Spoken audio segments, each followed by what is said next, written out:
आपके अपने जीवन में ऐसे अनुभव के बारे में बताएं जिसने गहराई से प्रभावित किया हो।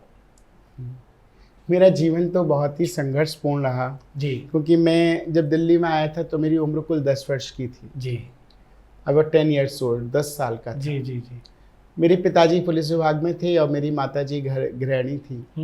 तो पिताजी कभी भी नहीं चाहते थे कि मैं आध्यात्म या कला की ओर में आऊँ, जी क्योंकि वो हमेशा ही चाहते थे कि मैं कोई पुलिस ऑफिसर बनूं, अधिकारी और एडवोकेट बनूं, मतलब अधिकारी बनूं, उनका एक मन में रहता था। जी जी जी। तो लेकिन वो कहते ना, जाई विधि राखी राम ताई विधि रही है, वाह। जो शायद प्रभु की इच्छा थी वो मुझे हुआ। जी जी। जब मैं दिल्ली में आया तो दिल्ली में आने के बाद मेरे गुरु, जो पहले गुरु थे, मेरी कला के गुरु, जिनका नाम था पद्म भूषण पंडित बिरजू महाराज जी, आज वो इस दुनिया में नहीं है। लेकिन जब मैं यहाँ आया तो उनके पास मेरा इंटरव्यू का था, तो किसी कारणवश इंटरव्यू 3 महीने के लिए कैंसिल हो गया। जब कैंसिल हुआ वो इंटरव्यू तो मुझे लगा कि मैं क्या करूं, कहाँ जाऊं। मेरे को दिल्ली में कोई जानता नहीं है, मैं बिल्कुल अकेला पड़ गया था जी। और मुझे लगा कि मैं घर चला गया वापस तो मेरे माता पिता मुझे आने नहीं देंगे। तो उस टाइम मैंने अपने जीवन के जो 3 महीने थे वो पुरानी दिल्ली रेलवे स्टेशन पे सो के बिताए। मैं वहीं स्टेशन पे सोता था और वहीं पे मेरे पास पैसे नहीं होते थे, तो एक स्टेशन के बाहर आज भी वो दुकान है, तो मैं वहाँ जाता था और कहता था, अंकल मुझे एक चाय और फ़ैन दे दीजिए, मुझे चाय फ़ैन खाने का बहुत अच्छा लगता है, बचपन से चाय फ़ैन खाता था। तो मुझे कहते थे कि तू पहले काम कर तब हम तुझे फ़ैन देंगे, चाय देंगे। तो मुझे एक चाय और एक फ़ैन के लिए सुबह से लेके दोपहर तक पहले बर्तन साफ़ कराते थे और फिर उसके बाद में दोपहर में एक चाय एक फ़ैन मिलता था। और उसको खा के मैंने 3 महीने तक जो संघर्ष किया, सामने सीजन गुरुद्वारा हुआ करता था, वहाँ गुरुद्वारे पे लंगर खाया, कभी लंगर नहीं मिला तो मैंने सड़कों पे भीख मांग के खाया। तो मुझे जीवन के जो 3 महीने थे उनको मैं स्वर्णिम दिन कहता हूँ। वाह वाह वाह। उन 3 महीनों को मैंने ऐसे जिया जैसे मान लो 3 जन्मों को मैं जी चुका हूँ।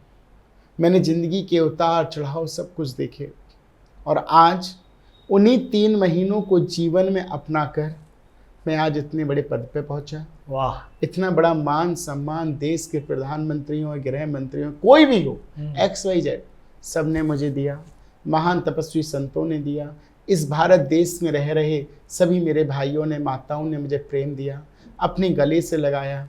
वही 3 महीने के संघर्ष ने मुझे आज एक कथक गुरु से एक महामंडलेश्वर बना दिया। बहुत तो मैं ये समझता हूँ कि मेरे ऊपर तो भगवान की असीम कृपा है। वाकई। और वही जो, अगर संघर्ष नहीं होता आसानी से कोई चीज़ मिलती नहीं है। जीवन का नाम ही संघर्ष है, आप संघर्ष करोगे तो बहुत कुछ मिलेगा। लेकिन हाँ, उन 3 महीनों में मैंने बहुत अपने माता पिता को याद किया। लेकिन मुझे जैसे कहते हैं बचपन अगर आपका खुशी में नहीं जी पाते हो आप, तो एक कमी रह जाती है। तो वो कमी मेरे जीवन में रही, मैं अपने बचपन को नहीं जी पाया।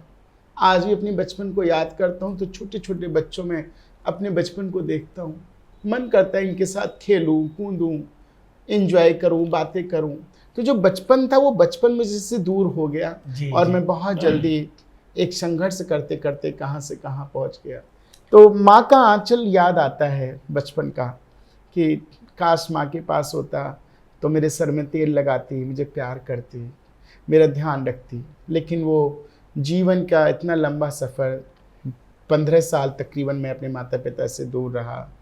उन लोगों ने मुझे 10 वर्ष से लेकर 25 वर्ष तक देखा ही नहीं, मैं जिंदा हूँ या मर गया, क्योंकि वो नहीं चाहते थे कि आप इस चीज़ में आगे बढ़ो।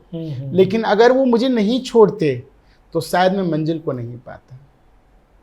आज उन्होंने छोड़ा तो मैं मंजिल तक पाया। वाह। इसलिए मैं युवाओं से ये कहता हूँ कि पीछे पीछे आपकी अगर खुशियाँ हैं तो उन खुशियों को, आप बड़े भाग्यशाली कि आपके माँ बाप को सपोर्ट कर रहे हैं, तो आप उनके सपोर्ट को देखते हुए उनके नाम को रोशन कीजिए। वाह वाह। और अगर आपके पीछे सपोर्ट नहीं है तो आप अपने माँ बाप का नाम धूमिल मत कीजिए, ऐसा संघर्ष कीजिए कि तो भी अपने माँ बाप का और राष्ट्र का नाम रोशन कीजिए। वाह वाह वाह। ऐसा बनिए। असंभव और संभव क्या है, दुनिया में सब कुछ संभव है अगर आपके अंदर पॉजिटिविटी है। तो आप में तो क्षमता है कुछ पाने की, तो दुनिया में सब कुछ संभव है, कुछ भी असंभव नहीं। बिल्कुल बिल्कुल। मेरे पास कुछ भी नहीं था, खाने को नहीं, रहने को नहीं, भीख मांग की जिंदगी बिताई, और आज मैंने हर कार्य को, असंभव को संभव करके दिखा दिया। वाकई वाकई। सोचिए, तो इसका मतलब ये नहीं है कि सुख सुविधा से आप हर चीज को पा लेंगे, नहीं। आप कठिन परिश्रम करके ही जीवन के एक अच्छे मार्ग पर चल सकते हैं। वाकई वाकई। तभी आपको जिंदगी बहुत सुंदर लगेगी। वाकई। और आज जिंदगी बहुत सुंदर है। तो भगवान ने प्रेम दिया, अपनों को इतना प्यार दिया, आप सबका दुलार दिया। इसलिए मैं तो यही कहना चाहूँगा कि जीवन को खुशी से जियो, भक्ति के साथ जियो, समर्पण के साथ जियो। इसी का नाम जीवन है, यही एक जिंदगी है, यही आपको आगे लेके जाता है।